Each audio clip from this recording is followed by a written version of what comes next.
Assalamualaikum warahmatullahi wabarakatuh. Bismillahirrahmanirrahim. Alhamdulillahirabbil alamin. Wassalatu wassalamun ala asyrofil anbiya wal mursalin Sayyidina Muhammadin wa ala ali wa sahbihi ajmain, amma ba'du. Pertama-tama perkenalkan, nama saya Muhammad Lupi, NIM 120161009 dari Prodi Akuntansi Syariah kelas 3C yang diampu oleh Bapak Adi Mursalin SEMM. Pada pertemuan kali ini, saya akan membahas tentang tabayun. Apa yang dimaksud dengan tabayun itu sendiri? Tabayun secara bahasa memiliki arti mencari kejelasan tentang suatu hingga jelas benar keadaannya. Sedangkan secara istilah adalah meneliti dan meneliti berita dan tidak tergesa-gesa dalam memutuskan masalah baik dan dalam hal hukum, kebijakan dan sebagainya hingga jelas benar permasalahannya. Tabayun adalah akhlak mulia yang merupakan prinsip penting dalam menjaga kemurnian ajaran Islam dan keharmonisan dalam pergaulan. Itulah kenapa tabayun itu sangat penting. Dan mengapa tabayun itu penting dalam pemasaran? Karena tabayun adalah penyampai berita yang benar. Dalam pemasaran, tabayun berfungsi sebagai penjalin keharmonisan bisnis, penghindar kesalahpahaman dan lainnya yang dapat membuat berita menjadi tidak efisien. Adapun surah yang membahas tabayun tercantum dalam surah Al-Hujurat ayat 6. Artinya, hai orang-orang yang beriman, jika datang kepadamu seorang yang fasik membawa suatu berita, maka periksalah dengan teliti agar kamu tidak menimpakan suatu musibah kepada suatu kaum tanpa pengetahuan keadaannya, yang menyebabkan kau menyesal atas perbuatanmu itu. Di dalam tafsir Mukhtasar disebutkan melalui surat Al-Hujurat ayat 6, Allah SWT memperingatkan orang-orang yang beriman dari kabar yang dibawa oleh orang fasik. Seorang yang beriman harus memastikan kebenaran kabar itu sebelum mempercayai dalam menyebarkannya. Tujuannya agar kabar ini tidak menjerumuskan mereka ke dalam perbuatan zalim terhadap orang yang tidak bersalah, sehingga mereka menjadi menyesal karena sifat terburu-buru. Selanjutnya, apa itu Al-Quran? Al-Quran adalah kitab suci yang berisi petunjuk dan segalanya yang ada di bumi, diturunkan kepada Nabi Muhammad SAW dan sebagai penyempurna segala kitab sebelumnya. Adapun surah yang menjelaskan tentang Al-Quran terdapat dalam surah Al-Imran ayat 7, yaitu yang berbunyi, Huwallazi anzala alaikal kitaba minhu ayatum muhkamatun hunna ummul kitabi wa ukharu mutasyibihat fa ammal ladzina fi qulubihim zaygun fayattabi'unna tasyabaha minhu tiga al-fitnati wa tiga atawilih wa mayalamu wa wilahu illa warasikunna fi ilmi yakul luna ammana bihi kullum min indi rabbina wa ma yadzakaru illa ulul albab. Artinya, yaitu dialah yang menurunkan Alkitab Al-Quran kepada kamu, di antara isinya dan ada ayat-ayat yang muhkamat, itulah pokok-pokok isi Al-Quran, dan yang lain ayat-ayat mustabihat. Adapun seorang yang dalam hati condong kepada kesesatan, maka mereka mengikuti sebagian ayat-ayat yang mustabihat daripadanya untuk menimbulkan fitnah untuk mencari-cari tawilnya.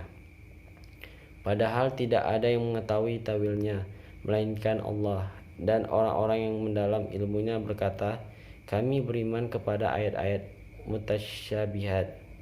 Semuanya itu dari sisi Tuhan kami, dan tidak dapat mengambil pelajaran melainkan orang-orang yang berakal. Isi kandungannya yaitu Allah memberitahukan bahwa di dalam Al-Quran terdapat ayat-ayat muhkamat, yang semuanya merupakan pokok-pokok Al-Quran, yaitu ayat-ayat yang jelas dan terang pengertiannya, yang tidak ada kesamaran bagi siapapun. Selain itu, ada ayat-ayat lainnya, mutasyabihat, jamak dari mutasyabih, yaitu ayat-ayat yang di dalamnya terdapat kesamaran pengertian bagi kebanyakan atau sebagian orang. Maka barang siapa pengembalian yang samar itu kepada yang jelas dari Al-Quran, serta menjadikan ayat yang muhkam sebagai penentu bagi yang mutasyabih, berarti dia telah mendapatkan petunjuk. Dan barang siapa melakukan hal yang sebaliknya, maka dia pun akan memetik akibat yang sebaliknya. Pengaruh globalisasi tidak hanya pada pakaian, namun informasi dan komunikasi juga terpengaruh. Kecanggihan teknologi semakin menjadi incaran para teknisi. Tiap periode kecanggihan tersebut dikembangkan.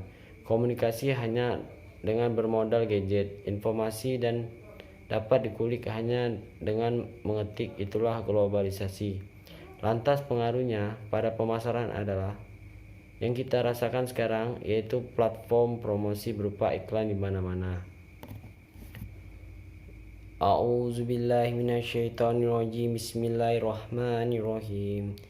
Ya ayyuhalladzina amanu in ja'akum fasiqum binaba'in fatatabayyanu an tusibu qauman bizahalatin fatusbihu ala ma fa'altum nadimin. Artinya, hai orang-orang yang beriman, jika datang kepadamu orang fasik membawa suatu berita, maka periksalah dengan teliti, agar kamu tidak menimpakan suatu musibah kepada suatu kaum tanpa mengetahui keadaannya, yang menyebabkan kamu menyesal atas perbuatanmu itu. Di sini bermaksud carilah kebenaran sebelum menetapkan, agar tidak terjerumus keputusan yang membuat penyesalan. Hubungannya dengan pemasaran adalah ketika hendak mendistribusikan atau mengambil produk, lihatlah dulu asal-usul dan kejelasan barangnya atau perusahaannya. A'udzubillahi minasyaitonirrajim. Bismillahirrahmanirrahim. Ya ayyuhalladzina amanu tanibu kashiram minadz-dzani inna badadz-dzani ismu wala tajashashu wala yaktab badukum bada ayuhibbu ahkum ayyakulu kulalah ma akihi maitan faqaritumu wattaqullah innallaha tawwabur rahim. Shadaqallahul azim. Artinya, ayat ini menyuruh kita menghindari prasangka buruk terhadap hamba-hamba Allah yang saleh, karena orang yang beriman pada dasarnya baik. Lagi pula sebagai yang prasangka buruk itu adalah dosa karena hanya mendasarkan keraguan dan kemungkinan. Kaitannya dengan pemasaran adalah ketika melakukan pemasaran, hindari sifat kecurigaan secara berlebihan. Oleh sebab itu, berpikir matang sebelum bertindak. Ayat 9. Sungguh Al-Quran ini memberi petunjuk ke jalan yang paling lurus dan memberi kabar gembira kepada orang mukmin yang mengerjakan kebajikan, bahwa mereka akan mendapat pahala yang besar. Ayat 82.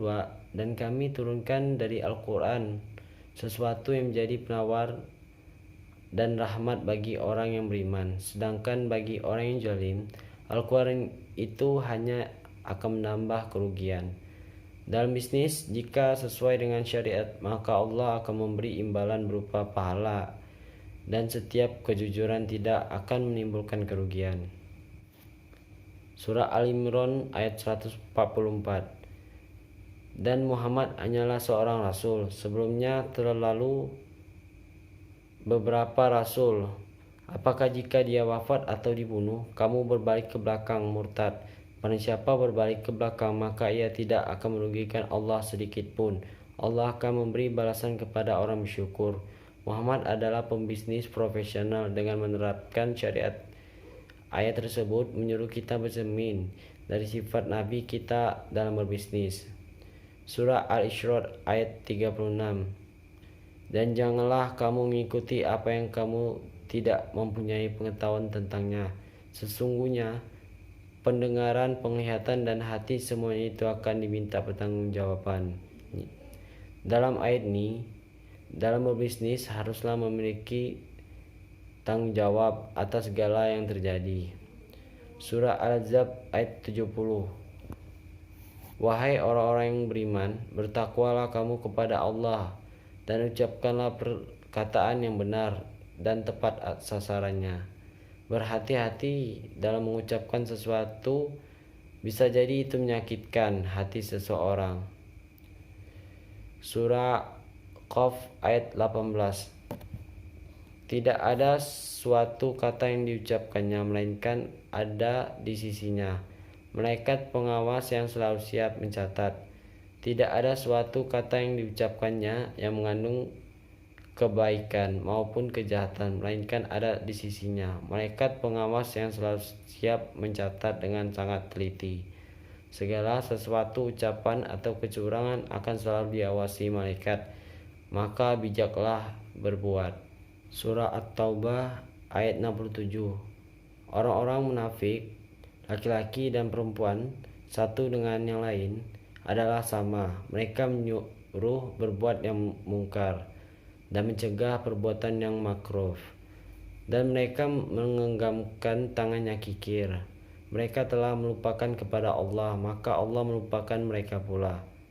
Ayat An-Nur ayat 15. Ingatlah ketika kamu menerima berita bohong itu dari mulut ke mulut, dan kamu katakan dengan mulutmu apa yang tidak kamu ketahui sedikit pun, dan kamu menganggapnya remeh, padahal dalam pandangan Allah itu soal besar. Dalam hal ini, laki-laki dan perempuan sama di mata Allah. Berita bohong akan menyebabkan fitnah dan hilangnya harmonisasi dalam berbisnis. Metode dan corak tafsir Aida Al-Qarni dan Muhammad Quraisy Shihab, mereka sehingga mempengaruhi penafsiran mereka, yaitu substansi penafsiran. Muhammad Quraisy Shihab dalam menafsirkan ayat tentang tabayun dalam surah Al-Hujurat ayat 6 menjelaskan bahwa berita yang beredar di masyarakat harus teliti kebenarannya, dan orang yang menyampaikan berita atau dalam hadis disebut para perawali hadis, orang yang meriwayatkan hadis. Apakah orang itu selalu berdusta atau tidak pernah berdusta? Sebanyak apapun orang yang mendengarkan berita, belum tentu berita itu benar, karena mereka hanya mengetahui dari orang lain yang tidak mengetahui secara pasti asal muasal berita itu. Orang yang mengedarkan berita harus memenuhi syarat seperti jujur, adil, dan dapat dipercaya dan beriman. Sedangkan menurut Aida Al-Qarni dalam surah Al-Hujurat ayat 6 menjelaskan bahwa berita harus diteliti dan diseleksi kebenarannya. Jangan sampai menyakiti hati orang yang tidak bersalah, dan jangan menyesal karena keliruannya menuduh orang lain yang tidak melakukan kesalahannya. Selanjutnya yaitu metodologi penafsiran. M. Quraisy Shihab menggunakan metodologi tahlil analisis dalam menafsirkan ayat tentang tabayun, misalnya surah Al-Hujurat ayat 6, sedangkan Aid Al-Qarni menggunakan metode Izmali global dalam menafsirkan ayat tentang tabayun, misalnya surah Al-Hujurat ayat 6. Corak penafsiran mereka, M. Quraisy Shihab menggunakan corak tafsir Al-Dabi Al-Istimai dalam menafsirkan ayat tentang tabayun. Corak ini merupakan corak tafsir yang menjelaskan petunjuk ayat-ayat Al-Quran yang berkaitan langsung dengan masyarakat, serta usaha untuk mengulangi masalah berdasarkan petunjuk ayat dengan bahasa yang mudah dimengerti dan indah didengar. Sedangkan Aida Al-Qarni menggunakan Corak tafsir Sufi Al-Syari. Pentawilan atau penafsiran ayat-ayat Al-Quran dengan tidak berpijak kepada makna zahirnya, karena ada petunjuk isyarat yang tersembunyi yang tampak bagi mereka setelah melakukan suluk dan dalami tasawuf, dan dapat menggabungkan antara arti dan tersurat dengan yang tersirat. M. Quraisy Shihab dalam menafsirkan Al-Quran ayat tentang tabayun, misalnya surah Al-Hujurat ayat 6, yang menjelaskan lebih rinci, mendalam, dan detail, sedangkan ayat Al-Qarni menjelaskan secara global dan singkat. Persamaan penafsiran ayat Al-Qarni dan M. Quraisy Shihab tentang ayat-ayat tabayun adalah dalam menafsirkan ayat tentang tabayun menurut M. Muhammad Quraisy Shihab dan Aida Al-Qarni, mereka sama-sama mengartikan fatabayuna sebagai makna teliti dalam menerima berita atau informasi yang disebarkan oleh orang fasik. Tabayun merupakan perintah Allah dan merupakan anjuran dalam Al-Quran untuk kaum mukmin agar lebih teliti dan berhati-hati dalam menerima berita atau informasi. Jangan sampai menyesal karena menyakiti hati orang yang tidak bersalah. Tabayun merupakan ajaran dalam Islam untuk menyelesaikan masalah tanpa ada konflik atau permusuhan setelah dilakukan tabayun. Adapun model-model riset menurut Islam yaitu: 1. Riset bayani, yaitu penelitian yang ditunjukkan untuk mengenai gejala alam dan segala gerak-gerik dan prosesnya, misalnya mengenai kenapa kupu-kupu berwarna-warni, kenapa ikan terdiri beragam jenis, dan bagaimana cara hidup dan pola makannya. Kedua, riset istiqra'i, yaitu penelitian ditunjukkan untuk mencari kejelasan pola-pola kebudayaan dan kehidupan sosial manusia. Ini yang kemudian berkembang menjadi riset ilmu sosial. Yang ketiga, riset jadali, yaitu riset yang dimaksudkan untuk mencari hakikat atau kebenaran yang didasarkan oleh cara berpikir rasional ekstrir. Di sini biasanya digunakan ilmu mantik dan filsafat. Keempat, riset burhani, yaitu riset untuk tujuan eksperimen, misalnya atas temuan obat tertentu dilakukan tes laboratorium. Contoh lain, mencobakan metode baru dalam pembelajaran terhadap siswa-siswi di sekolah. Selanjutnya yaitu riset irfani, yaitu riset yang secara spesifik menjelajahi hakikat ajaran Islam, pada gilirannya menghasilkan ilmu tasawuf. Dan tujuan tabayun sendiri adalah menjaga keharmonisan umat manusia, menjaga jiwa dan harta manusia, pertanda kematangan akal dan cara berpikir, menjaga kehormatan dan ketentraman masyarakat dari keputusan yang tergesa-gesa dan tanpa didasarkan pada studi dan penelitian, menjauhkan keraguan serta bisikan dan tipu daya setan, mengokohkan kaum muslim. Urgensi tabayun dan kualitas informasi dalam membangun komunikasi, yaitu pada masa turunnya ayat tabayun, penyampaian berita masih memakan waktu lama karena belum ada teknologi komunikasi sehingga informasi bisa simpang siur. Pesan yang disampaikan hanya terekam di dalam memori manusia, dan ketika diteruskan kepada orang berikutnya, sangat mungkin terjadi pengurangan, penambahan, bahkan distorsi. Masalah ini bisa diatasi setelah munculnya budaya tulis di masyarakat. Tulisan menyimpan informasi dengan lebih baik dibandingkan ingatan di kepala manusia serta bertahan lebih lama. Walaupun tetap saja dapat terjadi kesalahan dalam membacanya dan memberi makna. Di masa modern, komunikasi berlangsung sangat cepat dan masif secara lisan dan tertulis, mengandalkan berbagai perangkat canggih. Akan tetapi, di masa modern ini, kesimpang siuran informasi semakin marak terjadi akibat mudahnya orang menyampaikan berita melalui berbagai media. Saluran informasi dikuasai secara personal, karena setiap pemilik perangkatnya bisa mengunggah tulisan, gambar, dan rekaman dengan tujuan baik atau tujuan buruk. Tersebarlah berita-berita tanpa terkecuali yang palsu, maka sangat urgen untuk menyikapinya dengan hati-hati dan teliti.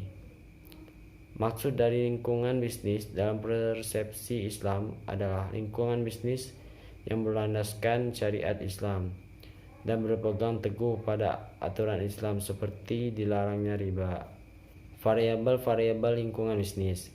Lingkungan internal yang mencakup berbagai faktor di bawah kendali perusahaan. Lingkungan eksternal yang mewakili berbagai faktor di luar kendali perusahaan, seperti lingkungan fisik alami natural, physical environment, terdiri dari sumber daya fisik, iklim, dan satwa liar. Mereka adalah lingkungan luar yang mempengaruhi dua lingkungan lainnya, lingkungan sosial dan lingkungan tugas. Lingkungan sosial, social environment, termasuk komponen analisis spatial tetapi tidak termasuk faktor lingkungan. Jadi itu terdiri dari faktor politik, ekonomi, sosial, budaya, dan teknologi. Mengapa pengecualian faktor lingkungan? Alasannya setiap perusahaan dalam lingkungan alam dapat memiliki implikasi untuk perubahan dan kebijakan politik dan ekonomi, sosial, budaya, dan teknologi. Tetapi tidak sebaliknya, misalnya tekanan pemanasan global mempengaruhi cara mengambil kebijakan ekonomi. Ini juga mempengaruhi komunitas dan beradaptasi dengan perubahan-perubahan tersebut. Tetapi baik perintah maupun masyarakat, mereka tidak dapat mempengaruhi suhu global. Maksud saya, kita tidak bisa menurunkan suhu global secara drastis. Kita hanya beradaptasi dengan melakukan kegiatan ramah lingkungan, mengurangi efek kenaikan suhu global. Untuk alasan ini, faktor lingkungan harus berada pada hierarki yang lebih tinggi, yaitu pada satu poin. Lingkungan tugas, task environment, mencakup interaksi antara perusahaan dan para pemangku kepentingannya. Mereka terdiri dari pemerintah, kelompok kepentingan khusus, pelanggan, pesaing, asosiasi pedagang, serikat pekerja, kreditor, dan masyarakat. Mengapa perusahaan dalam melakukan bisnis harus beradaptasi dengan lingkungan? Karena lingkungan berpengaruh terhadap kegunaan suhu suatu produksi. Ketika produk sesuai dengan keadaan lingkungan, maka akan semakin laris produk tersebut. Mengapa perusahaan dalam melakukan bisnis harus beradaptasi dengan lingkungan? Karena lingkungan berpengaruh terhadap kegunaan suatu produksi. Ketika produksi sesuai dengan keadaan lingkungan, maka akan semakin laris produk tersebut. Perspektif Islam terhadap fenomena lingkungan bisnis, yaitu Islam mewajibkan setiap muslim, khususnya yang memiliki tanggung jawab bekerja. Bekerja merupakan salah satu sebab pokok yang memungkinkan manusia memiliki harta kekayaan. Untuk memungkinkan manusia berusaha mencari nafkah, Allah SWT melapangkan bumi serta menyediakan berbagai fasilitas yang dapat dimanfaatkan untuk mencari rezeki. Pengelolaan sumber daya ekonomi secara efektif dan efisien. Adapun sektor-sektor ekonomi bisnis tersebut meliputi sektor pertanian, sektor industri, jasa, dan perdagangan. Setelah saya membaca artikel mengenai pengantri bisnis Islam, perusahaan, dan lingkungan bisnis Islam, saya dapat memahami jika dalam bisnis Islam penerapan etika dan norma sangat diperlukan sebagai bentuk tanggung jawab terhadap bisnis kita. Landasan Al-Quran dan hadis tidak boleh dilupakan. Dalam menjalankan semua itu, kita harus memahami syariat Islam. Ciri-ciri perusahaan Islam dan perusahaan non-Islam, yaitu perusahaan Islam menerapkan hukum syariah yang berpegang teguh pada Al-Quran dan hadis. Semua berkaitan dengan agama, memiliki badan pengawas, dan mementingkan kerjasama berdasarkan akad. Sedangkan non-Islam atau disebut konvensional adalah perusahaan yang mementingkan laba, tidak mementingkan halal dan haram. Definisi dari lingkungan bisnis Islam adalah lingkungan bisnis yang berbau Islam. Segala kegiatan dalam bisnis tersebut berlandaskan hukum Islam yang pasti di dalam bisnis Islam adalah penerapan etika dan moral dalam berbisnis sesuai syariat Islam. Rasulullah SAW sebagai interpreter Al-Quran adalah sosok manajemen yang handal, mengimplementasikan nilai-nilai manajemen modern dan kehidupan dan praktik bisnis yang mendahului masanya. Jauh sebelum para ahli bisnis modern seperti Frederick W. Taylor dan Henry Fayol pada abad ke-19 mengangkat prinsip manajemen sebagai sebuah disiplin ilmu. Berdasarkan prinsip-prinsip manajemen modern, Rasulullah SAW telah dengan sangat baik mengolah proses transaksi dan hubungan bisnis dengan seluruh elemen bisnis serta pihak yang terlihat di dalamnya. Isi dari makalah manajemen bisnis adalah keseluruhan hal-hal keadaan ekstern, badan usaha atau industri yang mempengaruhi kegiatan organisasi yang kekuatan atau institusi di luar organisasi bisnis dapat mempengaruhi kinerja bisnis. Analisis lingkungan eksternal bertujuan untuk mengetahui ancaman dan peluang. Analisis lingkungan eksternal adalah dalam melakukan pemindahan scanning, pengawasan, monitoring, ramalan, forecasting, dan penilaian assessing. Kekuatan-kekuatan yang mempengaruhi persaing industri antara lain sebagai berikut: ancaman dari pendatang baru, tingkat rivalitas di antara para pesaing yang sama, tekanan dari produk pengganti, kekuatan tawar-menawar pembeli, kekuatan tawar-menawar pemasok. Bagaimana perusahaan mengumpulkan dan menafsirkan informasi tentang para pesaing mereka disebut analisis pesaing. Analisis pesaing memutuskan perhatiannya para pihak perusahaan yang bersaing secara langsung dengan sebuah perusahaan perlu memahami apa yang menggerakkan pesaing, seperti apa yang ditunjukkan oleh tujuan-tujuan pada masa depannya,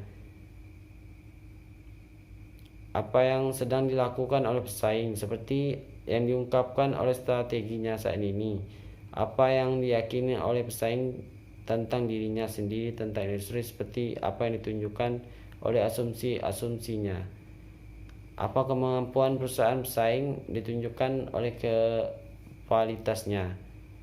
Kluster secara umum didefinisikan sebagai konsentrasi geografis dari subsektor manufaktur yang sama. Apa manfaat Anda membaca artikel mengenai tabayun dalam lingkungan bisnis Islam yang sudah Bapak posting ini? Manfaat yang saya dapat mencakup cukup banyak. Salah satunya pemahaman saya tentang tabayun menjadi lebih mendalam dan pentingnya bisnis dengan tabayun. Mungkin hanya ini yang dapat saya sampaikan, kurang dan lebihnya mohon maaf. Wabillahi taufik wal hidayah. Assalamualaikum warahmatullahi wabarakatuh.